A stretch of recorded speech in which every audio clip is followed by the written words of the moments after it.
요즘 장마 기간인데 어떻게 잘 지내십니까? 날씨가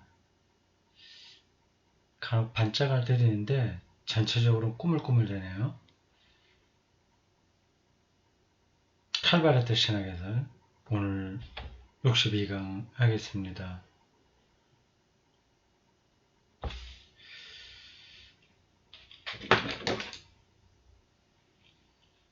257조. 전체가 지금 우리가 보고 있는 단락이 낯선 진리라고 하는 제목의 4장입니다. 종교 문제를 다루고 있어요. 자,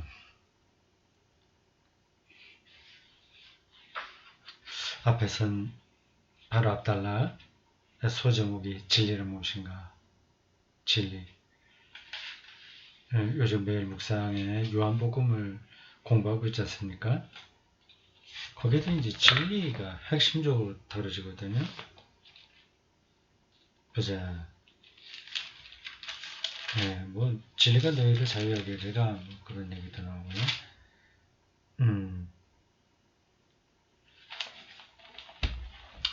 16장 13절에 보면 그러나 진리의 성령이 오시면 그가 너희를 모두 진리 가운데로 인도하시리니. 요한복음이 얘기하는 그 진리가 바로 그냥 바르트 신학을 다루고 있는 이 대목에서 나오는 진리를 가리킵니다.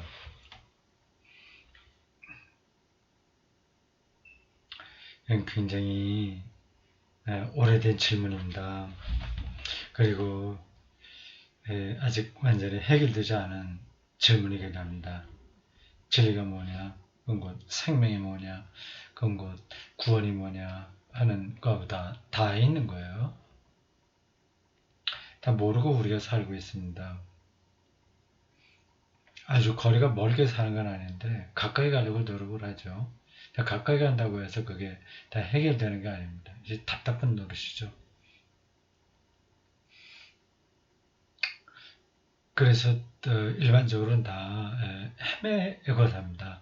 그냥 직설적으로 말하면 그렇죠. 헤매죠. 매일 시행착오를 겪고 답답하기도 하고 또 어디에 빠지기도 하고 그래 평생 동안 진리를 찾다가 죽죠.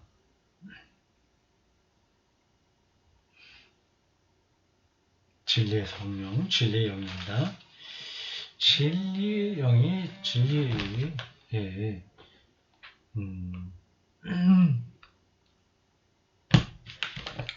이로 인도한다고 그랬습니다.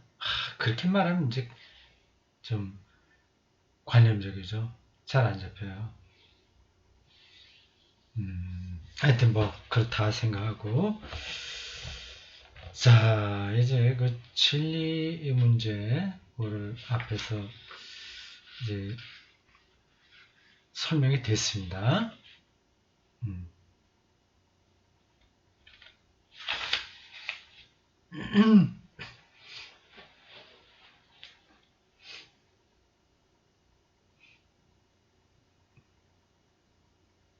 그 결론은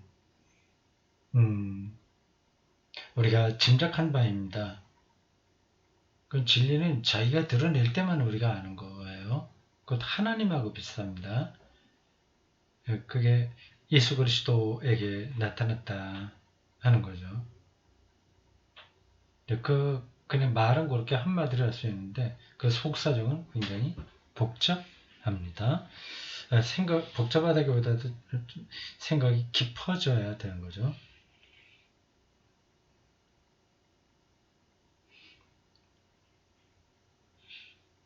거기까지 하고 이제 그 다음은 소제목 허상의 권세입니다. 허상의 권세. 이것도 성경에 자주 나오는 단어입니다. 권세, 권능과 같은 단어들입니다. 허상, 실제 상이 아닌 거죠.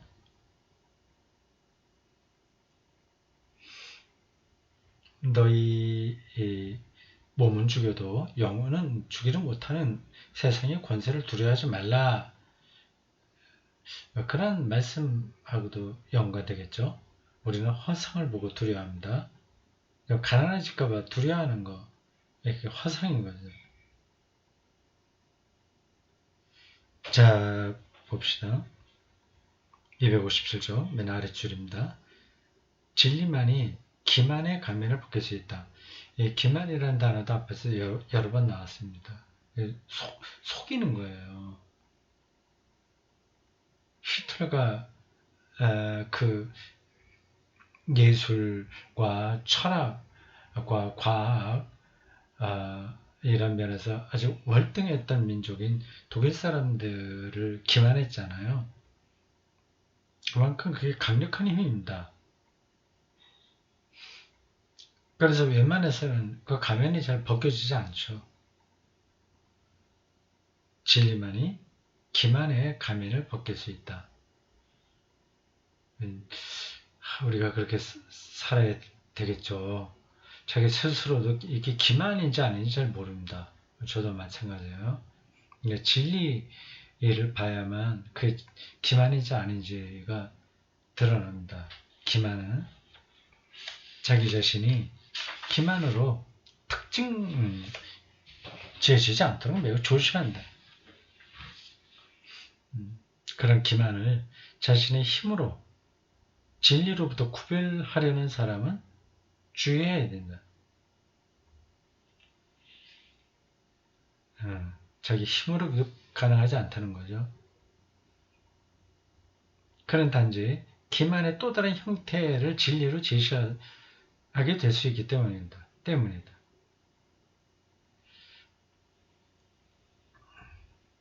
우리는 옥신각신 내가 진리야, 내가 옳아, 그 정당성을 갖고 각축을 벌이지 않습니까? 그 방식으로는 되지 않는다는 거예요. 또 하나의 기만이 나오게 되는 거죠. 요즘 대한민국의 가장 큰 문제거리가 아파트값 폭등, 부동산 문제라고 하지 않습니까?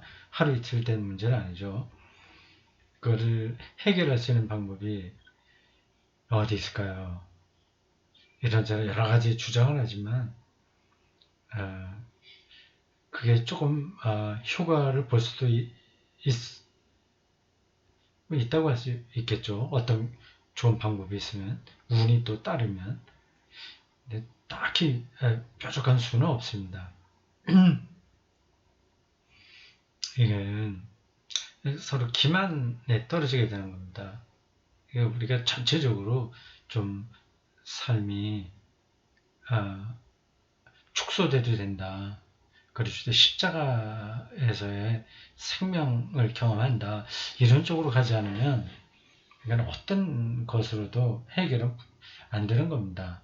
인천 국제공항 비정규직을 정규직으로 하는 것 때문에 또 옥신각신 말이 많지 않습니까?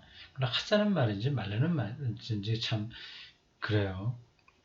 을과 을이 또 싸우게 된다. 뭐 그런 얘기도 있고요. 이게 도대체 해결이 되지 않습니다. 우리보다 앞선 나라도 마찬가지고요. 그러나 진리고 참된 증인이신 예수 그리스도께서는 기만을 실수 없이 구별해낸다. 그분이 기만을 진리와 모순되는 대칭상으로 폭로한다. 왜냐하면 기만은 진리와 대립하면서도 진리와 유사한 모습을 취하기 때문이다. 그럴듯하게 보이는 겁니다. 그러니까 자기 스스로도 그거를 구분하기가 쉽지 않아요. 그 그리스도를 통해서만 된다. 바르트는 그렇게 얘기를 하는데 이게 설득력이 있는 이야기인지 아닌지 또 생각을 해봐야 되겠죠.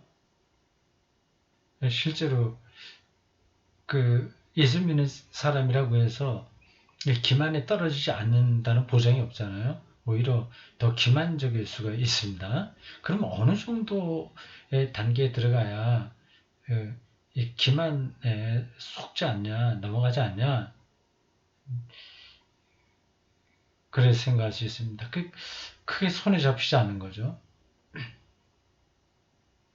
모두가 다 출가, 수도승처럼 살면 뭐 문제가 간단하겠죠. 자기 소유가 없으니까. 하지만 그게 궁극적인 아주 실질적인 삶에서의 아주 유일한 대안일지 모르겠습니다. 다 공동 소유로서 자기 게 없는 그리고 자식에게 물려주지 않는 그런 방식의 삶의 그 틀이 자리를 잡으면 가능할지 모르겠는데 그건 현실적으로 불가능하죠. 뭐 사회주의도 실패했는데 현실 사회주의가 그래도 능력만큼 일하고 필요한 것만큼 가져가자고 하는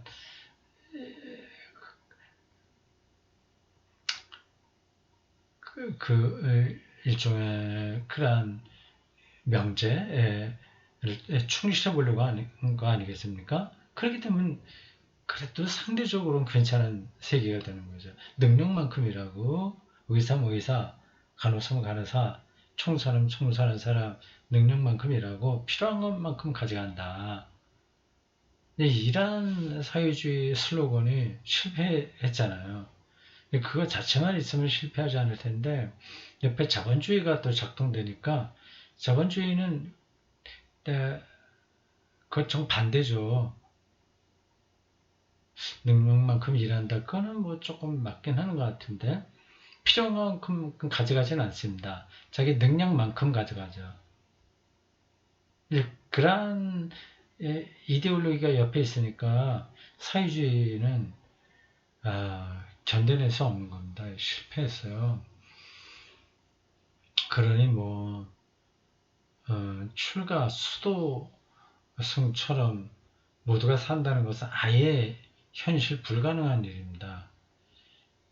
그 서로 이제 네가 옳다 내가 옳다 진리 싸움을 하고 있는데 국가 사회에도 그렇고 개인적으로도 집단 사회에도 그렇고 어떻게 보면 조금 나은 게 있긴 있으나 기만에 떨어질 가능성이 아주 높습니다. 가장 심각한 기만은 사실 이것이 가장 위험한 것인데 단순한 허구가 아니다. 기만은 진리를 마치 자신의 것처럼 착복하여 집어삼키고 능력껏 소화시켜 자기 속에 넣는다. 실제 노골적인 기만은 언제나 진리의 냄새를 풍긴다. 나치즘을 염두에 두고 읽으면 실감이 납니다. 노골적인 기만은 언제나 진리의 냄새를 풍긴다.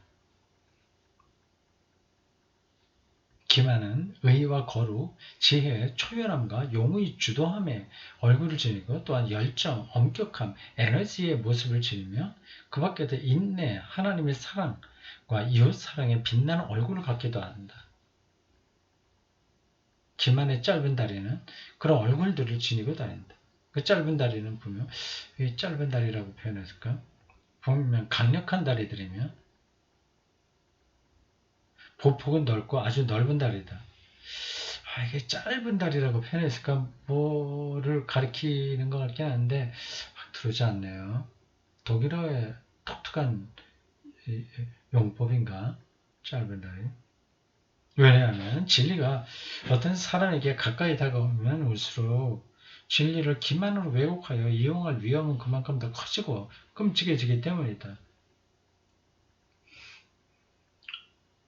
참 이렇게 말하는군요. 자기 합리화에 떨어지는 거죠. 그렇게 근대가 시작된 이후 계몽주의, 근대주의 시작된 이후 인류의 진보를 믿어왔던 믿음과는 반대로 우리의 역사적 영역이 우리가 꿈꾸고 싶은 것처럼 어둠이 감소된 게 아니라 오히려 어둠을 증가시키고 짙게 만든 무대라는 사실은 충분히 이해할 만하다.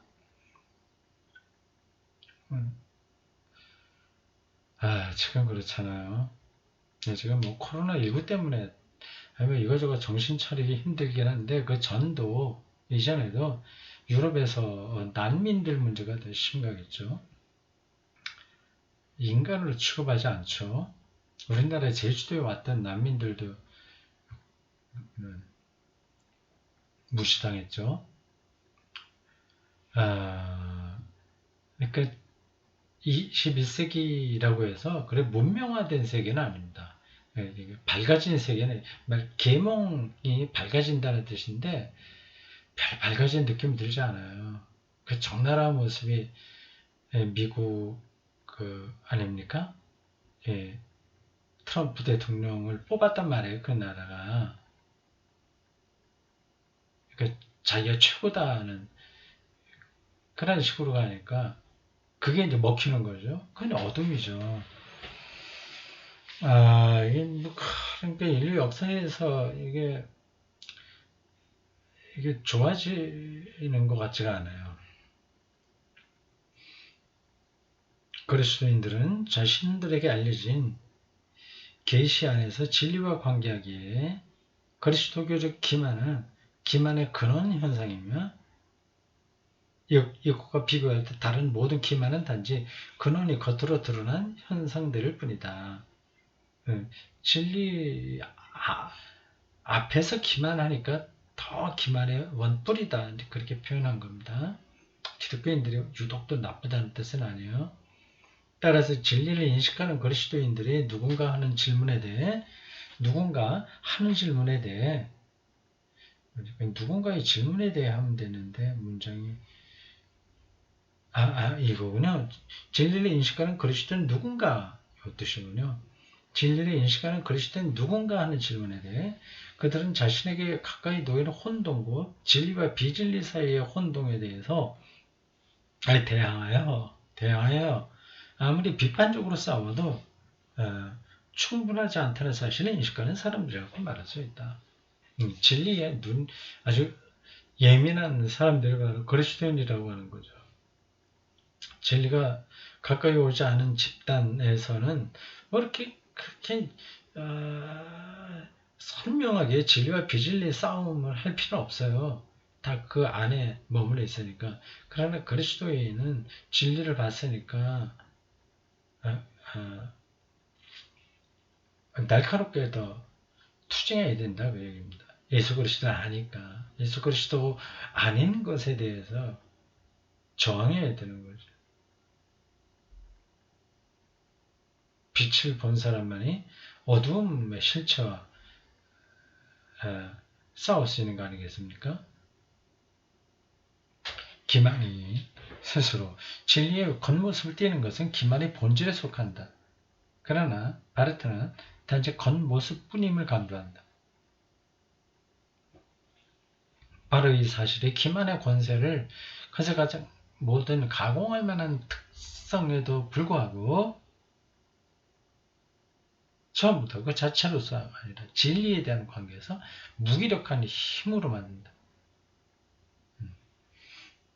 그 사실은 기만이 분명 비본원적임을 증명한다. 기만은 진리에 독립적으로 맞설 대안을 낼 만큼 본원적인 것이 못 된다. 겉모습만 그런 거니까요. 힘이 없는 거죠. 그건 이제 허상의 권세라고 얘기한 것 같습니다. 그렇게 기만이 대체하고 싶어하는 기만이 대체하고 싶어하는 그런 반대 세력을 다스리는 주님의 아주 작은 말씀 한마디면 그 세력을 무너뜨릴 수 있다. 그러나 그렇다고 해서 기만이 우리에게 행할 수 있는 것이 미미한 건 아니다. 기만은 진리의 겉모습을 띈다. 이걸 눈여겨봐야 됩니다. 겉모습은 진리예요. 교회 안에서도 다 종교적 언어로 채색되어 있으니까 그 구분하기가 어렵습니다. 저 설교가 사입이 선지자의 것인지 참된 선지자의 것인지 겉으로 드러나는 게 아닙니다. 진리가 왔을 때만 드러나게 되는데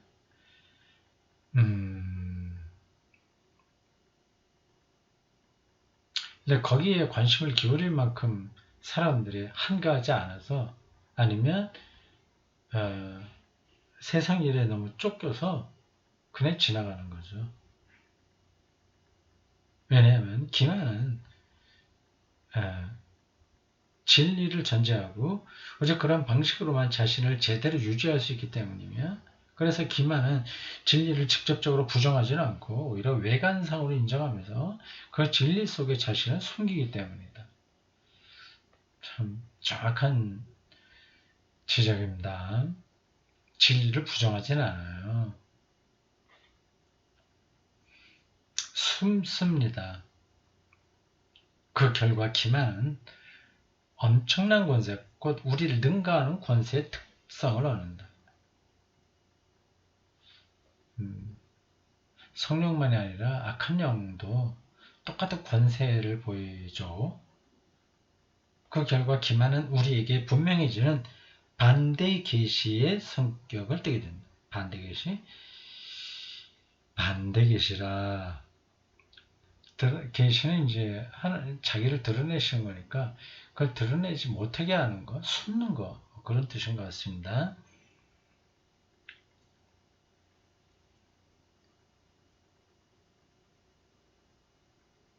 반대 계시는 그 느낌이 좀 깨끗하진 않네요. 반대 계시는 자신의 비은폐성을 드러내시는 하나님의 진리의 계시에 대립하고 반대되는 성격을 지닌다. 잠깐 감춘다는 겁니다. 이와 같은 반대 계시는 본질상, 그리고 우리 자신에 의해서는 제거될 수 없는 은폐인데, 페어베르궁, 은폐인데, 그래서 기만으로 볼 수 없게 만드는 것이다. 진리가 드러나지 못하게 하는 거죠. 주님의 말씀을, 하나님의 침묵이죠.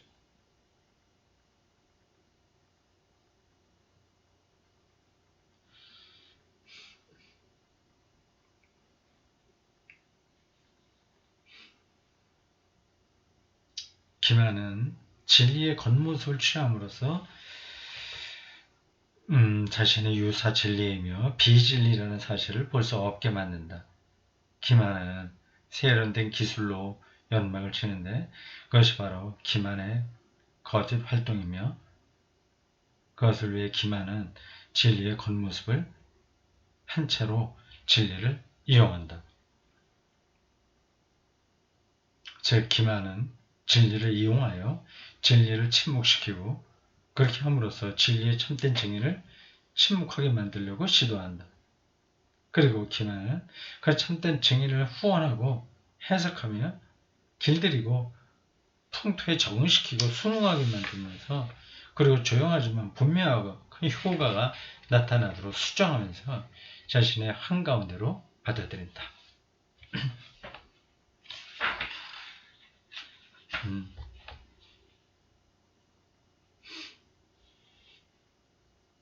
재밌죠? 표현이요. 요즘 한국교회에서 벌어지는 일련의 움직임과 연관시켜서 보면 다음과 같습니다. 지금 국회에서 뭐죠? 동성애자들을 포함한 그 문제를 포함한 아주 그 어떤 법을 통과시키려고 이제 발의가 되는데, 그래서 동성애 반대라고 하는 것을 표면에 내세워서 교회가 반대 서명운동을 펼치고 있습니다. 다른 문제에서는 입 닫고 있던 좀 큰 교회죠, 대다수가. 목사들이 이 점에서는 발 먹고 나서서 반대하고 있습니다. 이게 신자들은 그렇지, 그건 성경이 말하는 큰 죄인데 그걸 허용하게 하고, 허용할 뿐만 아니라 동성애가 잘못이라고 하는 말을 하면 불법으로 판단받게 된다니 말이 되냐, 좀 선동하는 방식으로 그렇게 알려서 그렇게 오해되고 그런 운동들이 많이 벌어지고 있습니다. 그냥 어떤 결과가 나타나냐? 그럼 교회에서 벌어지는 모든 잘못들은 다 이제 잔잔해지는 겁니다.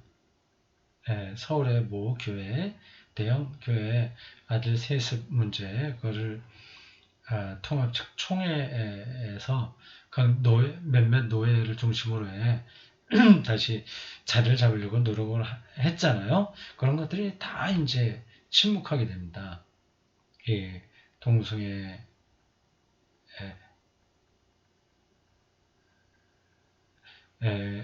관한 법률 제정을 반대하는 거대한 흐름에 의해서 이제 지지부진하게 되는 것. 정말 필요한 교회의 새로운 모습에 대한 목소리는 없어지게 됩니다. 이게 속임수인 거죠. 자신이 이제 진리의 겉모습으로 진리를 침묵시키는 겁니다. 기만은 진리의 가시를 뼈저기 찌르는 가시요. 기만은 진리의 가시를 비판하는 거니까 진리는 꼭 비판이라기보다도 어떤 아픈 데를 찌르는 거니까 기만은 진리의 가시를 가능한 철저히 제거한 뒤에 진리를 사용함으로써 진리를 거짓으로 변질시킨다. 다시 말해 진리와 모순으로 대립하면서 기만은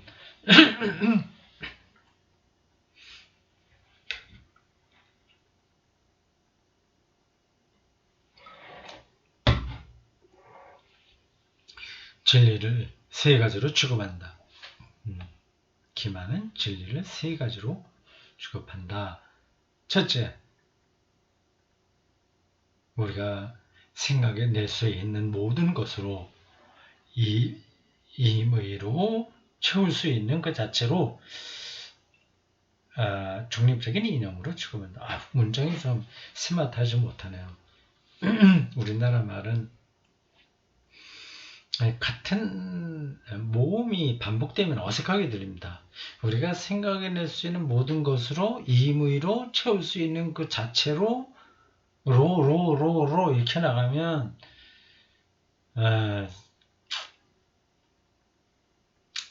그 느낌이 전달이 안 됩니다. 근데 뭔지는 뭐 알긴 하겠는데 다시 보겠습니다. 우리가 생각해낼 수 있는 모든 것으로 임의로 채울 수 있는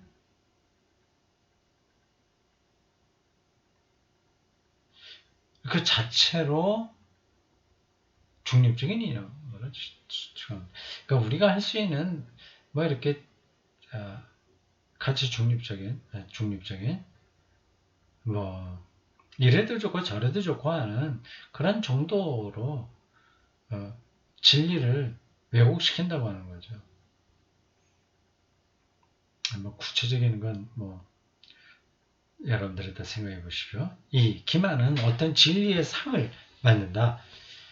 자기가 할 수 있는 거 여기서 임의로라고 하는 게 중요합니다. 자기의 생각대로라는 거예요. 그 상은 우리가 소원하는 것, 우리에게 유용한 것, 그리고 우리에게 부족한 것과 일치한다는 상은 인상을 우리에게 남긴다. 대중적인 설교자들의 설교를 이런 방식으로 하죠. 대중들이 원하는 거 그걸 다 채워주는 방식으로 어떤 걸 얘기합니다. 히틀러도 그랬고요. 3. 기만은 우리 자신을 요청하는 진리의 요구를 우리가 장악하여 운영하고 있는 그 진리를 수단으로 하여 우리가 스스로 요구할 수 있는 것이라고 왜곡시켜서 해석한다.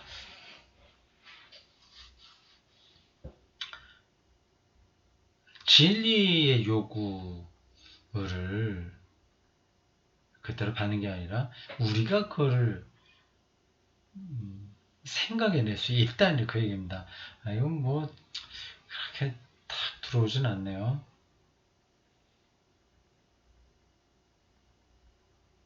어쨌든 그렇게 세 가지로 기만이 진리를 취급하는 방법을 봤습니다. 그 다음 260절 중간 패러그래프입니다. 진리를 그렇게 다루는 가운데 진리는 우리를 위한 것으로 변한다. 진리가 이렇게 기만에게 당하는 것으로 없어지냐? 아니라고 하는 거죠. 그렇지 않은 거죠.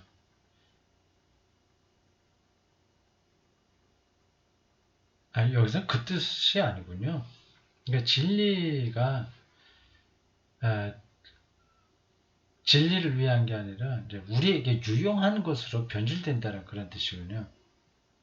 앞에서 얘기한 거는 또 하나의 관점입니다. 우리와 마주 대하여 존재하는 대신 예, 여기서 진리를 하나님이라고 생각하게 됩니다. 하나님을 우리가 유용하게 사용할 수 있는 어떤 대상으로 여긴다는 거예요. 바르트에게 하나님은 타자거든요. 절대 타자.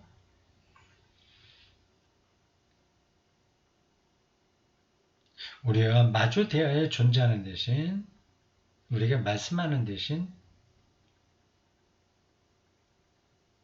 대상으로서 우리가 말씀하는 대신 진리는 우리 손안에 있는 것이 된다.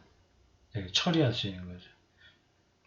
진리에 관한 우리 개념과 일치하는 것을 근거하여 우리가 진리로 여기는 것이 진리가 된다.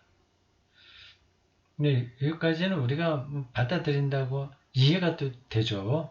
그렇다면 바르트가 얘기하는 그 진리, 우리와 대상으로 우리를 대상으로 있는 우리에게 대상으로 있는 그 진리를 우리가 어떻게 만날 수 있냐 그런 질문이 가능하겠죠. 그건 또 다르게 또 이야기를 해야 됩니다. 지금 이 진리를 표면적으로만 따라감으로써 속이는 그 기만에 대해서 얘기하고 있어요. 이게 허상의 권능이죠. 자기의 소유로 생각하는 겁니다. 진리에 관한 우리 개념과 일치하는 것을 근거하여 우리가 진리로 여기는 것이 진리가 된다. 우리 진리는 우리가 참되다고 규정하는 것이 옳다는 슈티멘 하는 것이 슈팀트 옳다는 확정의 결과물이지 생산물이다. 단지 진리로 보이는 것만이 진리로 통용된다. 그럴듯한 것만이 진리로 통용된다. 어느 정도 관용적인 관점에서 본다면 이런 의미를 갖는다. 우리에게 진리는 언제나 우리가 진리라고 여기는 것에 관한 다양한 파악들 중 하나로서 존재할 뿐이다. 여러 개 중에 하나 봅니다. 또 이렇게 말할 수도 있다. 가장 큰 다수를 위한 가장 큰 성과를 기대할 수 있는 이해를 진리로 삼아야 된다. 예, 예. 많은 사람들에게 유익이 되는 게 이게 진리다. 그런 거죠. 공리주의를 얘기하겠죠. 이 현대 이 대중의 여론이 모든 것을 지배하는 시대에는 더 그렇습니다. 공리주의. 많은 사람들의 그 유익을 위한 일이 최선이다라고 하는 거죠. 그럴듯하지 않습니까?